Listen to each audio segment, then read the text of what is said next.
everyone and welcome to the studio here in Northumberland.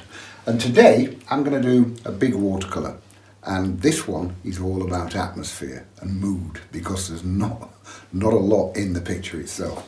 It's known as the causeway, and it's the causeway over to the island here in Northumberland. It's actually Lindisfarne or Holy Island. That's the causeway itself. As you can see, there's not that much in it apart from what we're going to do with it, which is going to be different to that. That's it when the tide's actually in. There's a little white hut there in the distance. So it's not going to be like that either. What's it going to be like, I hear you ask? I don't know. I shall make it up as I go along. But I know this place, so I know what it looks like. What I am going to do is a quick drawing. And I'm going to focus in on the hut, and it's off centre, about there. Yeah, about there. Don't worry about any mistaken lines. Paint over them. There, like so. The pencil I'm using, of course, as ever. Actually, I was going to say IKEA, but it's not. This one's Screwfix. Just any old cheapie. Any old cheapie that you can nick. There, on top of that, we've got a roof, which I'm going to change slightly. There's a bit of artistic license going on in this one.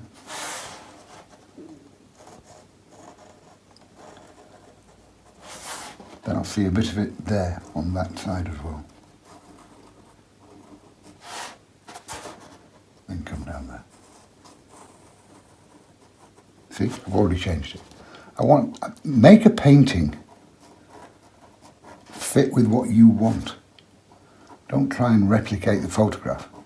Otherwise you may as well just have the photograph. And I've got a window in there.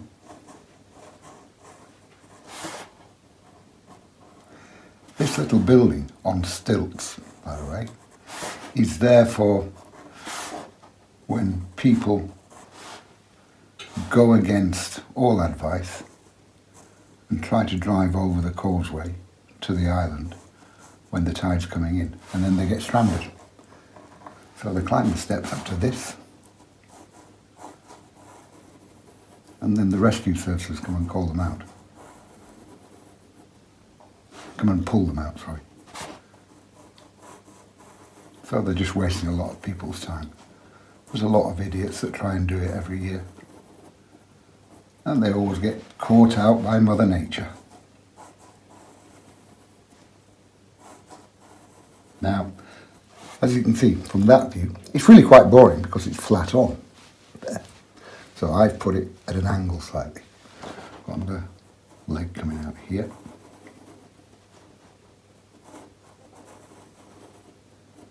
And then on the other side of the building, we've got the steps that come out.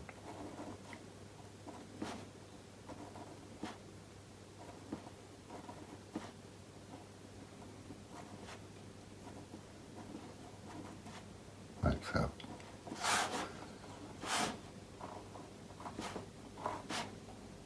Now you see, I've changed that picture quite a bit to what's on the actual photograph.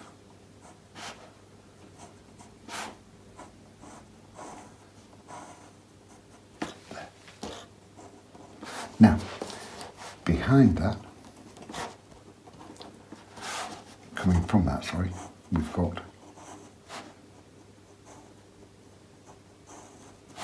the posts at the side of the road,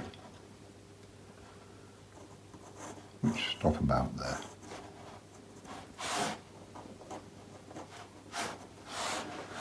Then on the other side of the road,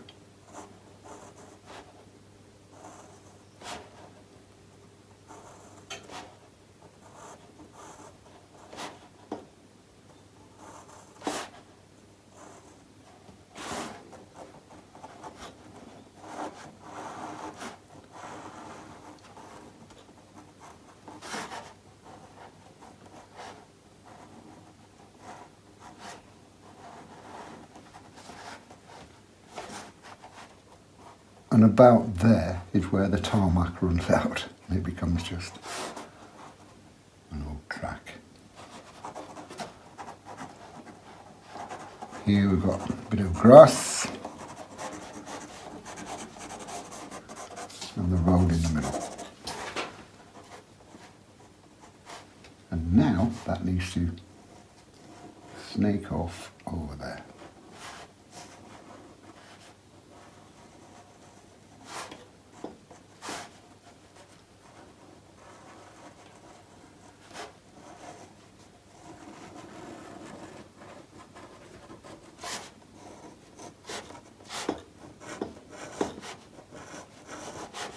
And that's all going to be in the distance there. Now, over in the distance, I've got the line here.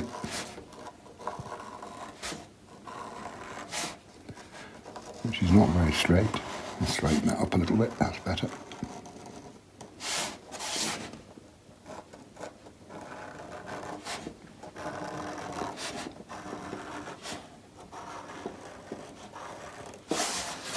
And on top of there, we have the sand dunes of Holy Island. And once you get onto the island, you drive for about another mile, and Lindisfarne Castle is over there, which you can't actually see from this end.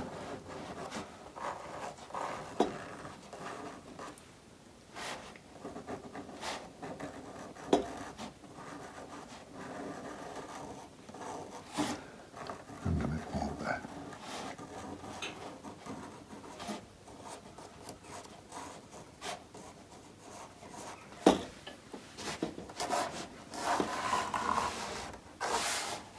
Now, one thing that the place is really famous for as well is either side, just bring this down a little bit, either side we've got posts actually out in the sea, in the shallow bits of the sea. There you go. And this marks the old pilgrims' causeway. The pilgrims used to walk because this place was, there's an old monastery there as well, and it was inhabited by a lot of monks. And there used to be lots of pilgrimages, well, I think there still are, over to Holy Island.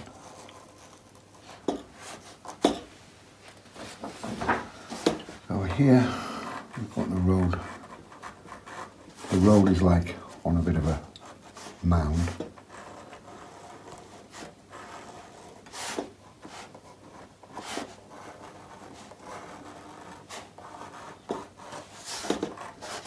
And here is where it's all water. But we've got some, when the tide's out, you've got sand banks here and there.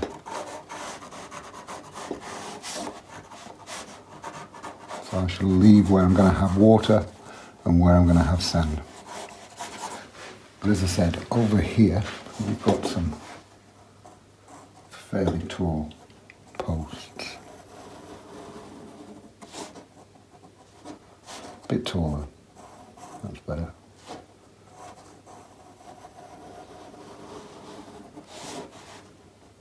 Don't have these all straight and perfect. Have them at different angles, bending over a little bit. These have been here for a lot of years. And now they actually mark where it's safe to walk when the tide's out.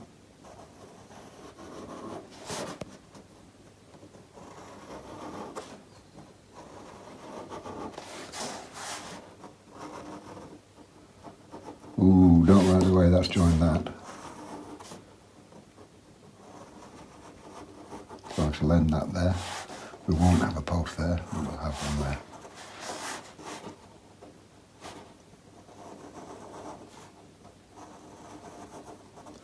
And then they kind of like start and get quite a lot shorter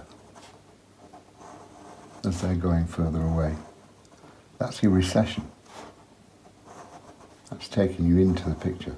Now they're curling back on themselves as they go further away.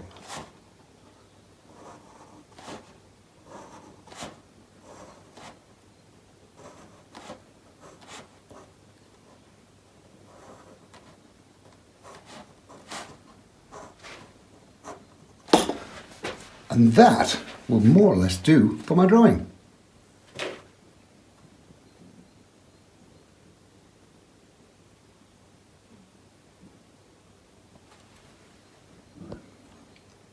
Now, time for the sky on this one. And this painting is all about the sky. As you know, my palette is always a real mess, and it's been on the go for about 30 years. That's my palette. And that's what I use every day of my life. But, however, today, we had an email. We get lots and lots of emails and feedback from YouTube videos and all kinds of stuff. Had an email from some guy asking me who bought all the equipment and all the materials he needed from my e-shop. And he was asking how he should lay out his palette. And so rather than type out a long email answering him back, I just squeezed out all the colours into a little plastic palette and told him that that's how I organise mine. Therefore, being a tight-fisted Yorkshireman, waste not, want not, I'm going to use this paint up. So, now, time for the sky wash. I've done the drawing, so I can get rid of the reading glasses now. And I'm using my 1.5 inch flat wash brush. And before any paint, lots and lots of water. Now, as you may have seen on the photograph, and the photograph is something that I've now put away and I won't be using it again. But as you saw on the photograph, that little cabin thing is white. Don't be worried about it. It's easy enough to go around with a big flat brush like that. But if you can't go around it, just paint through it and then take the paint out again. And I shall show you how to do that in a minute. Now, wash out, squeeze out and mop up. And the first colour here, a little bit of yellow ochre. Like so. It seems so odd using a different palette, because my palette is like an extension of my arm. It just sits there. Now I've got, I'll mop up again first. Now I've got ultramarine blue, that's French ultramarine blue, with a touch of burnt sienna. Get that in there. A bit more blue. There, that's better. That's ultramarine blue with a touch of burnt sienna, and that's fairly light and weak there. Go into the yellow ochre, don't stop when one colour meets the other. Otherwise you have a hard edge where colours meet. Mop up again. Now, again, ultramarine blue and burnt sienna, this time a heck of a lot darker and stronger. Look at that. Oh God, that's scary. Don't be afraid of the dark. Now, as I say, go around that. Like so.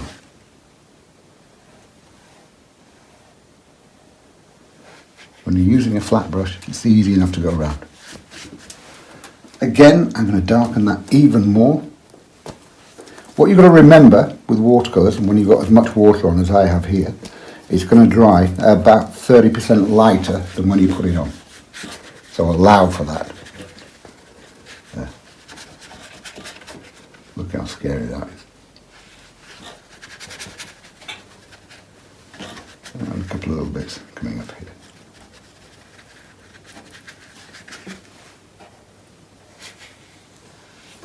Now wash out, squeeze out, and I'm going to mop up first.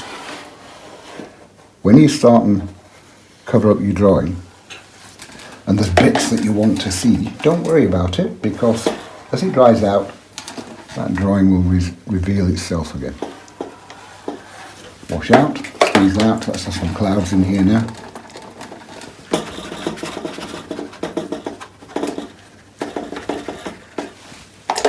All I'm doing is wash out, squeeze out, and suck some paint out, look. Very, very simple. But have it done while it's all still good and wet. A bit more here.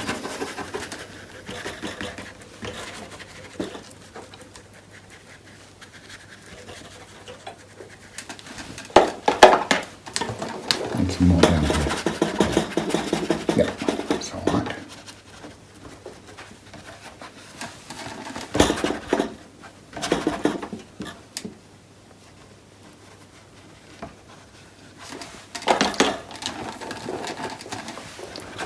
this is starting to dry on me. So in that case, now is the time to more or less leave it alone. Just a little bit there. And a little bit more there. When I said leave it alone, I didn't actually mean it. Now, if this were a light blue, fluffy, clouded sky, you wouldn't want that running down. But for an overcast sky, it's nice to have your sky coming down to your distance.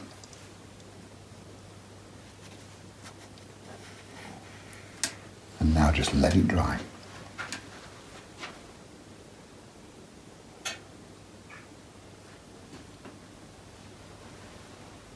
Now that's good and dry. And as you can see, it's dried quite a lot lighter than when I put it on. And I forgot to say, I did that with my 1.5 inch flat aquafine brush. Again, I'm still using the aquafine brushes. They just hold so much water.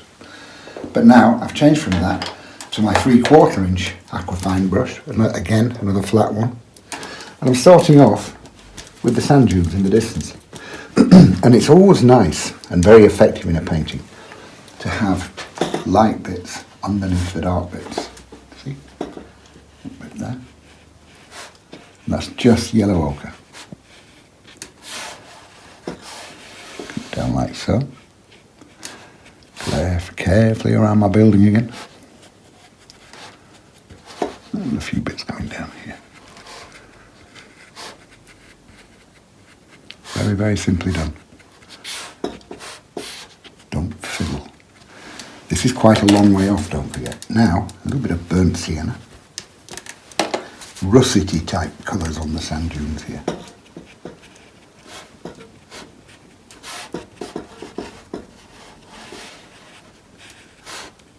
Leaving some of the yellow ochre shine through here and there.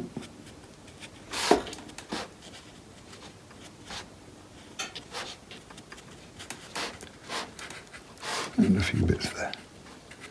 Now, just blue. Ultramarine blue, the same blue as the sky.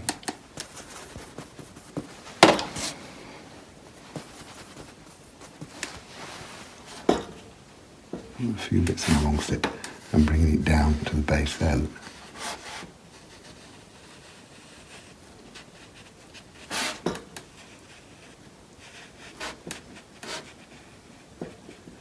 And basically what I'm doing with that corner of the brush there, as I'm dropping the blue in, is I'm splitting dunes apart. Bit of blue in between each one, kind of thing. A little bit there as well. Up to the building. Of course that side of the building you're going to have as the lightest side.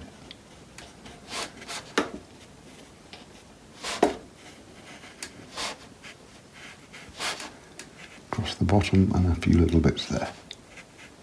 Now, just with more water, clean damp brush, and softening those colours together a little bit. Merging one colour into the other.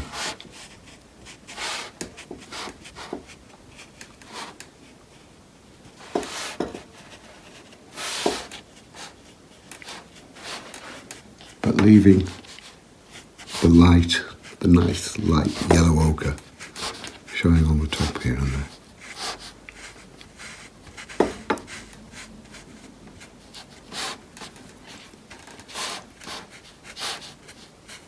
Now a little bit more yellow ochre and just bring that across in front of that far distant bit of land there.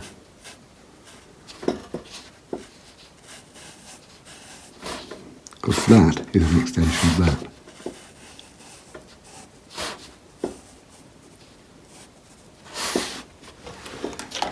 Now a little bit of blue with a tiny, tiny touch of alizarin crimson.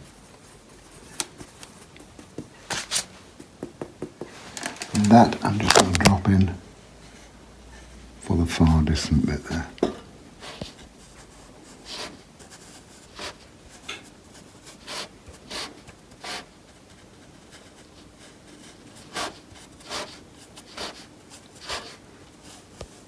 Bring that across a bit. distance done. Very, very simply. Now remember when I was painting that sky, I said don't worry too much if you can't go around the building, because you can take it out again afterwards. This is now obviously all good and dry, but I've got some sky coming to there, so I want to take it out. So just with my clean damp brush, my 3/4 inch brush, look how easy is that, just take it out. Watercolours has got this reputation for being the most difficult medium, because once you make a mistake you can't put it right. It's an absolute nonsense. If it goes wrong, wash it out, do it again. Or paint on top with a darker, stronger colour. There. Easy peasy. Now, I'm just going to drop in a little bit of water in the far distance here and here. And so I want a touch of ultramarine blue, because that's the same blue as my sky. Don't change your blues for anything natural within the picture. Tiny touch of hooker's green and a tiny touch of burnt sienna. There.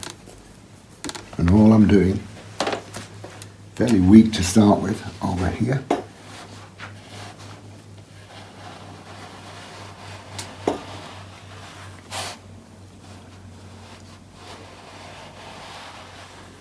And come further forward there.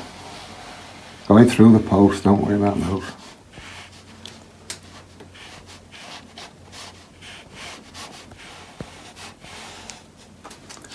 And a little bit here.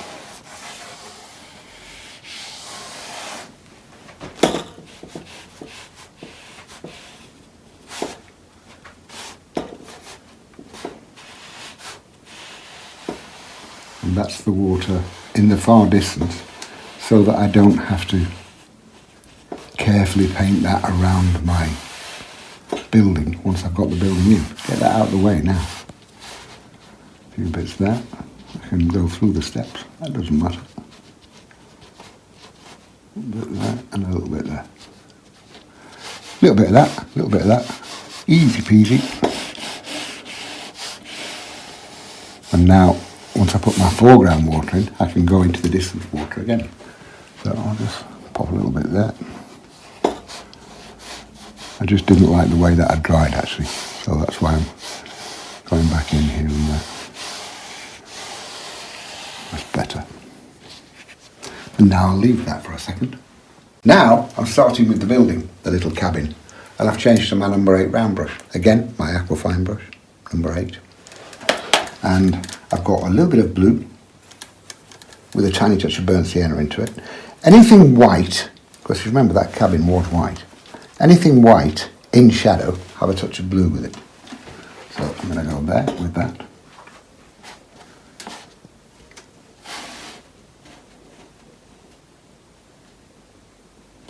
Just filling in.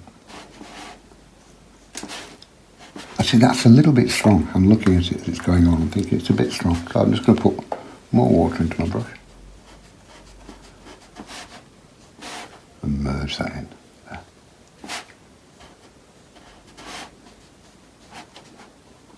That's better. Moving the colour around.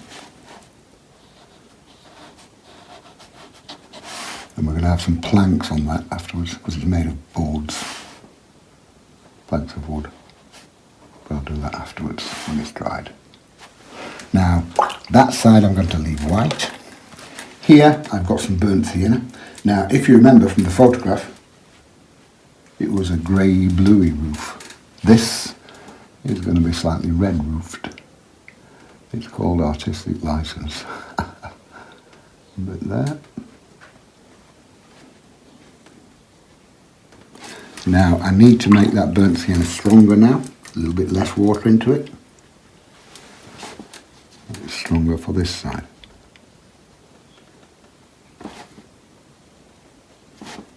And again, fill in.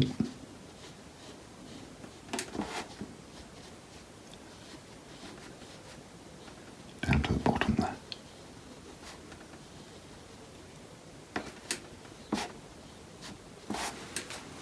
And again, I just want to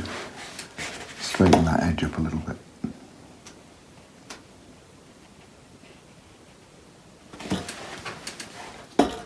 That's better.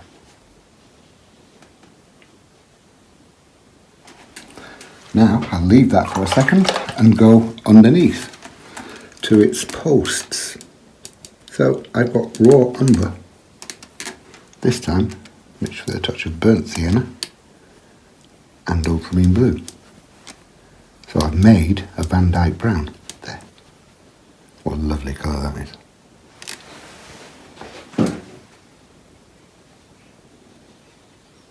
Bit there. And then come downwards with the posts. The legs that it's standing on.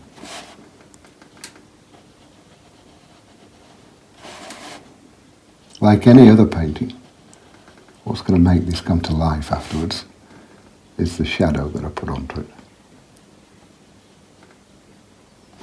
For the steps, look, so simple.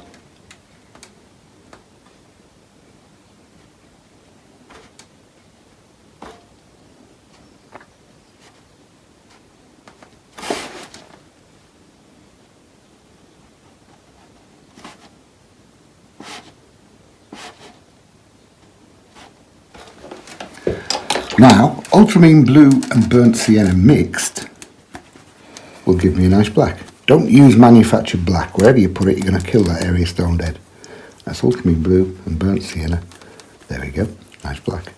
Another nice way of mixing black is Hooker's green and alizarin crimson. That will give you a lovely black as well. That's just for the windows. They're not windows, they're holes.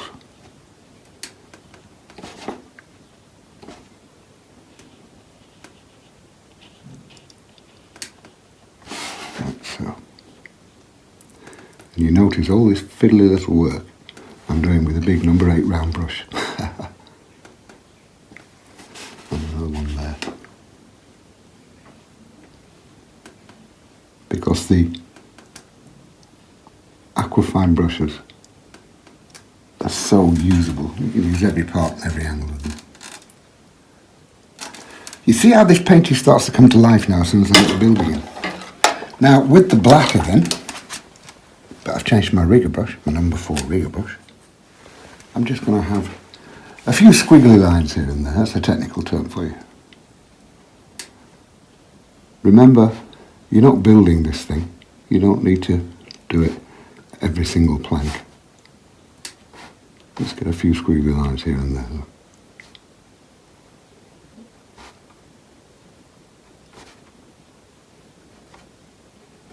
And a few on that side. Going downward slightly. Bit of a diagonal angle look.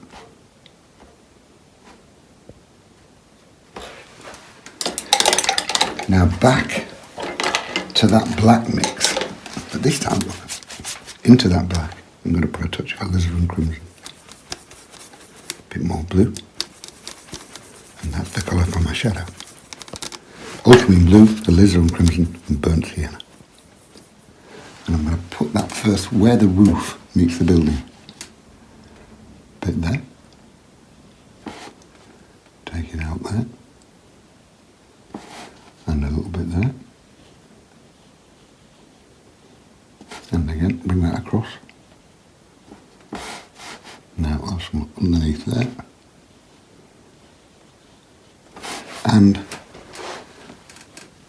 to the right hand side of the legs. Just coming straight down.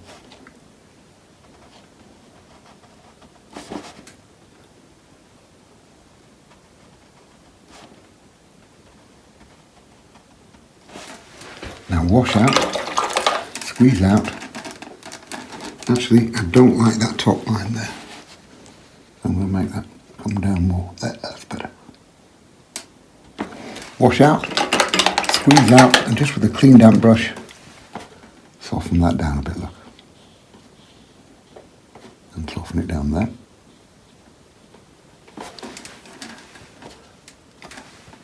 And a little bit darker there.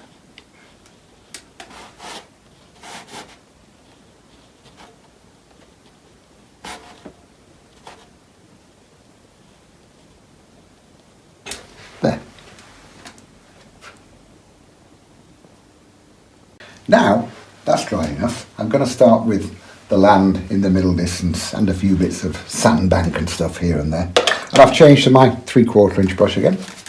And I've got a little bit of Charles Evans sand, as you would imagine. Sand, I need some sand. But some other colours as well. But to start with, a bit of sand. There you go. And I'm just dropping some of that here and there, like that.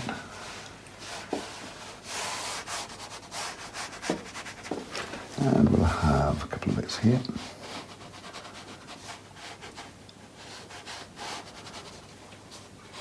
Bit here. I'm just making up where these are. But as I say, I do know the place fairly well. And so, I know what it looks like in most conditions. Twice a day this place gets cut off by the tides.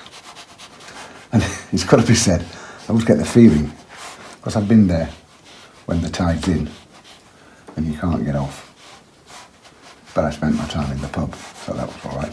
But you get the feeling a bit like, remember that film with Peter Cushing, The Wicker Man? You get a feeling that it's that kind of place. Don't quote me on that.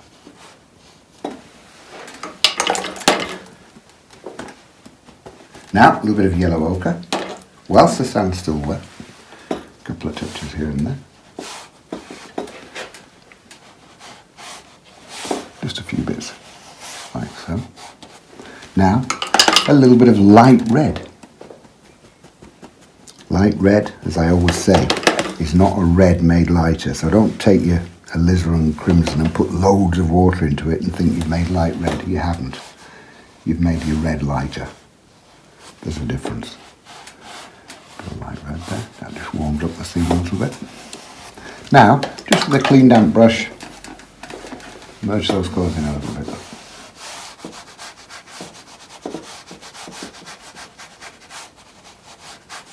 Like so.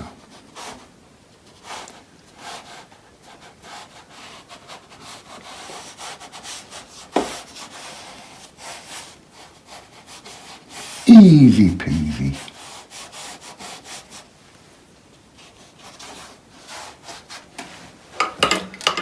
Now, a little bit of hooker's green and yellow ochre, because either side of the road as it goes across, the track as it goes across, you've got grass. So hooker's green, yellow ochre, loads of yellow ochre into it. As I always say, never use hooker's green by itself. But as a mixer, it's about the best colour in your palette. A few bits of green there. And this comes around here. A few bits of green there.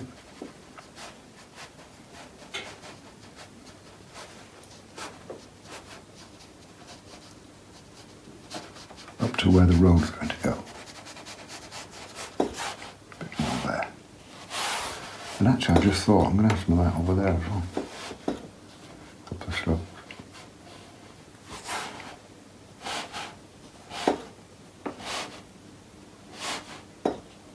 Yeah, quite like that now. A little bit on that side with the sharp edge of the brush lock. And that's starting to create the road as it goes off into the distance. We'll have a little bit of that there as well.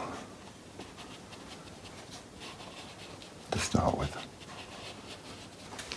Now, clean damp brush. Soften some of that down a little bit. Look. Just with a clean damp brush. Bring a little bit onto the sand there.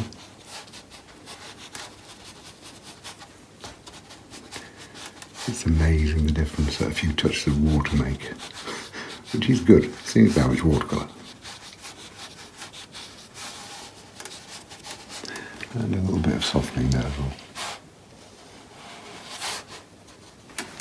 A bit more green to bring that round like so.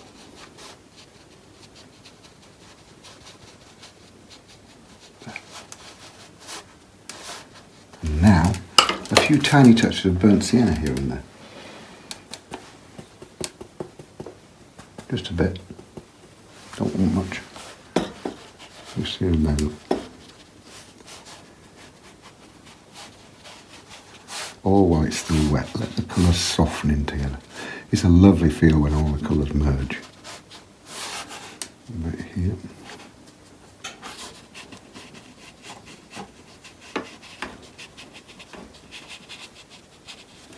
There. Now I'm going to paint the road in, so it's out of the way. And it's just been pointed out to me by Gail, my camera person, she who shall be obeyed and knows everything, that it wasn't Peter Cushing in The Wicker Man. It was actually Christopher Lee. But she didn't know that either. Ha, ha, ha. Now I've got light red and ultramarine blue. I'm just going to pop that in there from side to side. If I put the road in first, it doesn't matter how much mess I make either side because I'm going to cover it up with the grass. But you can imagine if I'd painted all the grass in either side of the road first, I'd then have to be very careful when I painted my road in. Doing it this way, get that in first. Then it doesn't matter about the mess. Side to side like so. As I say, that's ultramarine blue and a bit of light red. I want to put more water in my brush. Put it in there. Through there. Then it goes off around there.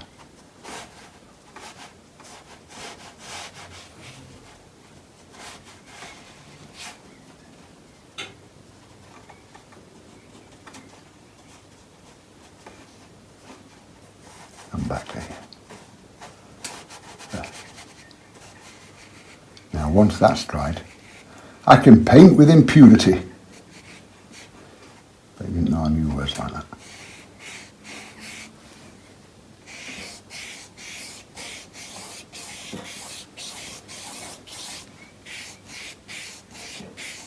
There, let that dry.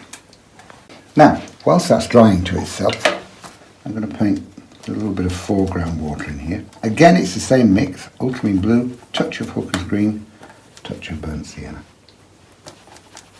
And plenty of water into that. I'm just going to put that in there.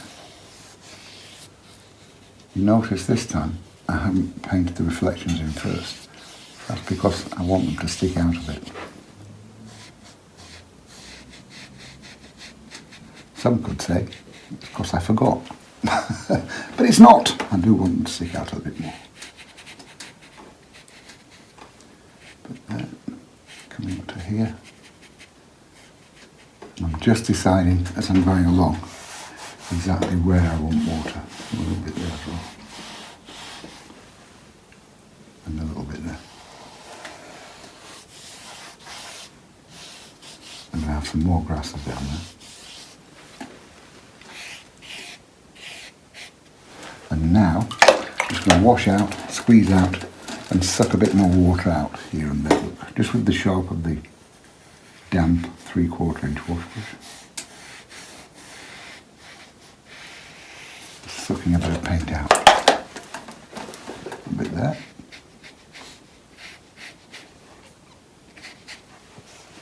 And a little bit. Now I've changed to my round brush, my number 8 round. I'm just deciding where I want bits here. That's a little bit more water there. Leave a few bits of the under paper showing through here and there. A bit of white. And a little bit there. I'm basically just filling in at this stage. A few bits there. Again, this will have shadow on it eventually.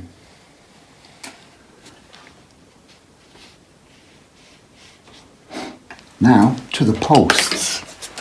Actually, before the posts, I'm just going to put a little bit of, it's almost like a curb bit, raised bit, where the road comes here.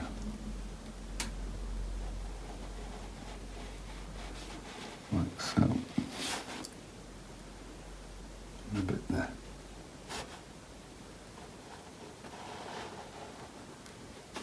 Notice the angles.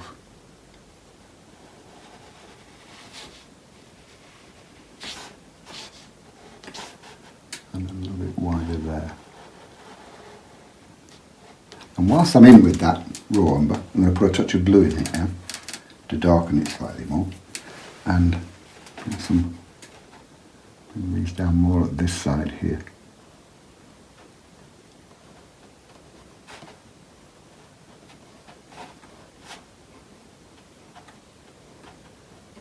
There. Now, still with the number 8 round brush, I've got these posts, that's good and dry now, I've got these posts here, the shorter posts,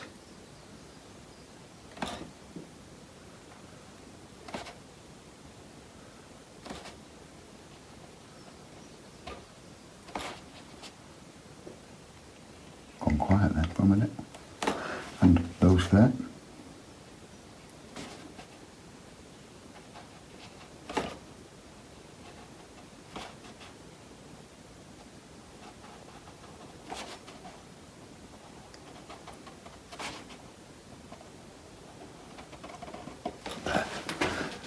And a bit stronger there, just to end it.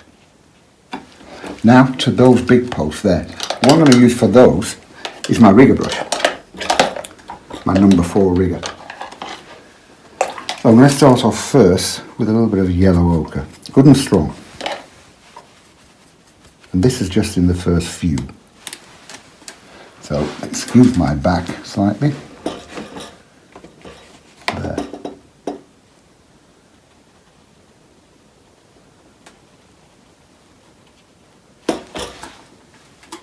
And as I said earlier when I was drawing them, don't have them all perfectly straight. Have some of them leaning at different angles. They've been there a long, long time. And what I've done for the painting is I've brought these in slightly towards the road, because in actual fact they're over here, but that wouldn't help the composition at all. Like I say, make the picture suit what you want out of it. Now to black. Actually no, I've changed my mind on that. We'll have raw umber with blue into it, so it's a very, very dark brown. There. And that's going in to the right hand side of where I've just put the yellow ochre.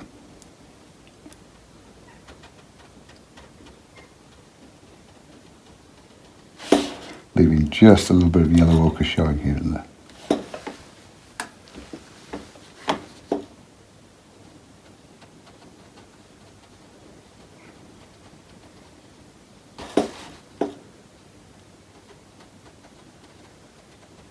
Rigger brush is a lovely brush.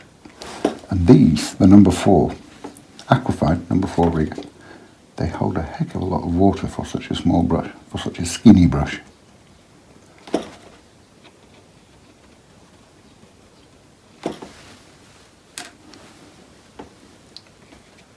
Now these are just the brown now.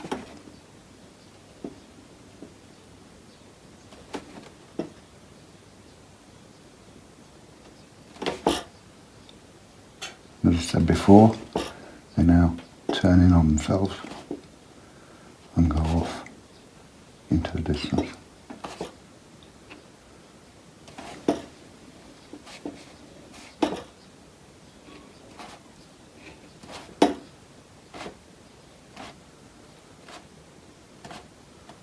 There. Now, whilst I'm in with that nice dark brown, I'm going to bring them down here as well, look.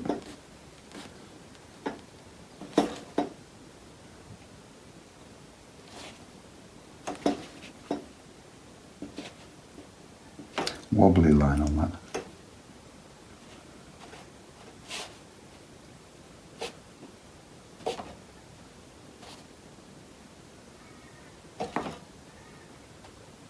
There.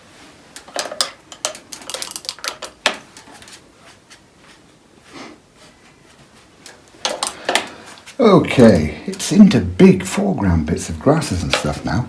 So I'm starting off with a little bit of, I think I'm going to have some sand first. A little bit of sand here.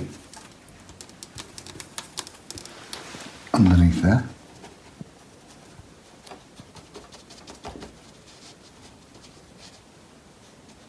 Now, if you remember, for the actual sand bits there, I put yellow ochre on top of the sand. Now, this time, I'm going to put raw umber on top of the sand. A little bit darker. Wash out, squeeze out, and just with a clean damp brush, I'm just going to soften that in. There'll be some big shadows on that afterwards. Now, grass. So, hooker's green and yellow ochre again, but there's going to be a couple of different shades of green here. So, starting off with hooker's green and yellow ochre, plenty of yellow ochre into it. There. And just starting, bash this on. Bash it on, not a technical term. Now here, where it meets the water, look, flick up a bit.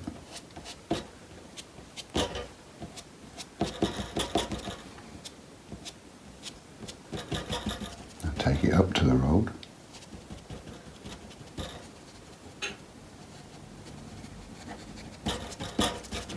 And bring down again. A bit of that down here. Now some of that over here, and I really am just bashing it on.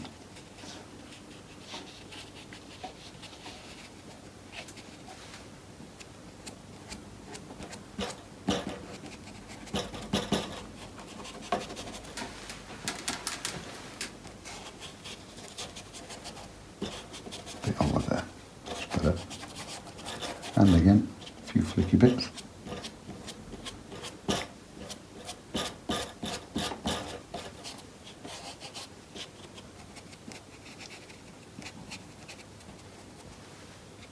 And a few flicky bits there.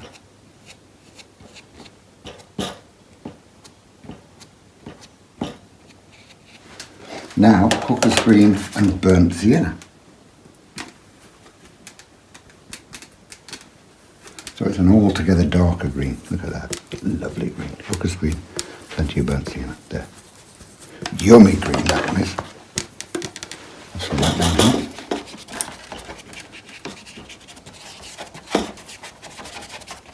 Just bish bash bosh.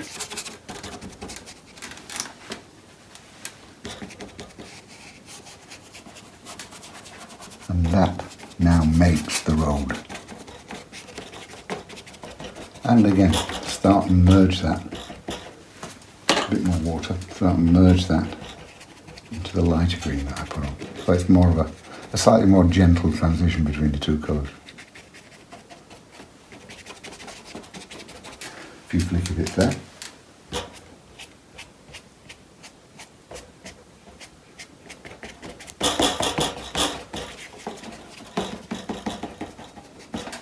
And a little bit of that over here as well. Flick up again. But again, quite a lot darker in the foreground altogether.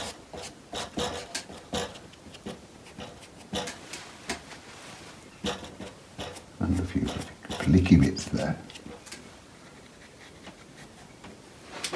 And just edge that a little bit here with that darker green.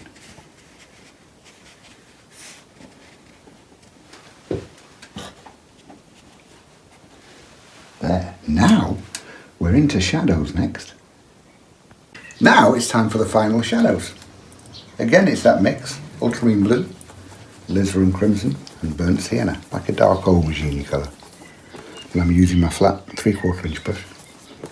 There was a fly in here buzzing around, so I've just opened the door. And the bird song outside is absolutely lovely. They're going mad out there. And just as I said that, they've gone quiet. Now, in with the shadow. Nice and strong. We've got this light bit here, so obviously the light's coming from there. So nice and strong underneath there. Now you can hear the birds. I wasn't lying. Bit there. You see how that really ties that building down to the ground. Now a little bit of shadow at a different angle coming out there across the road. And I'm using just the corner of my flat brush. bring that across the road there like so. And that really makes sense of that building, having some shadow from it.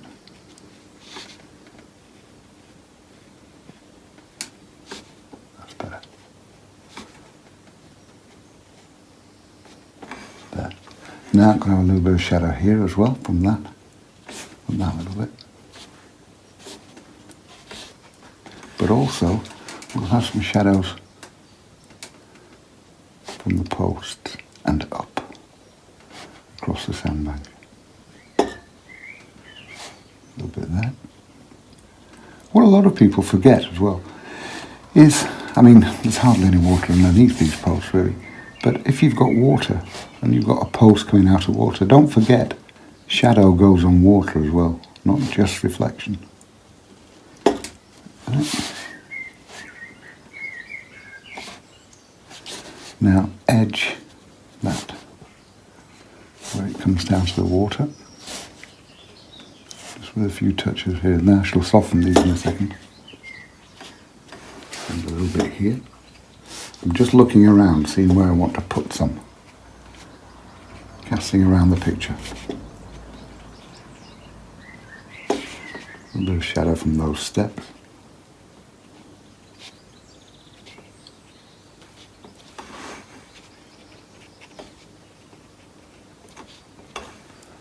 Now I'm just going to soften here and there.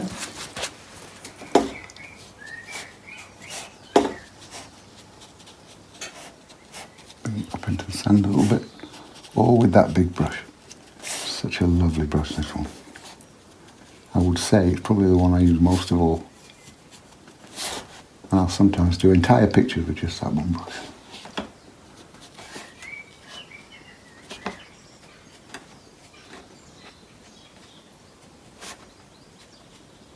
A few bits over there.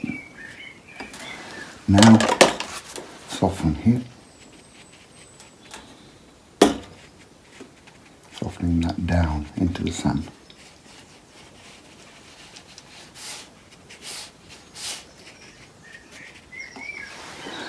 And finally, a bit more water into that same mix. And you'll notice how this grass here got darker here in the foreground to there and also there. So I'm going to have some shadow across there. That's a nice lead in for the eye. Light to dark, or dark to light. A few bits of shadow from those posts there.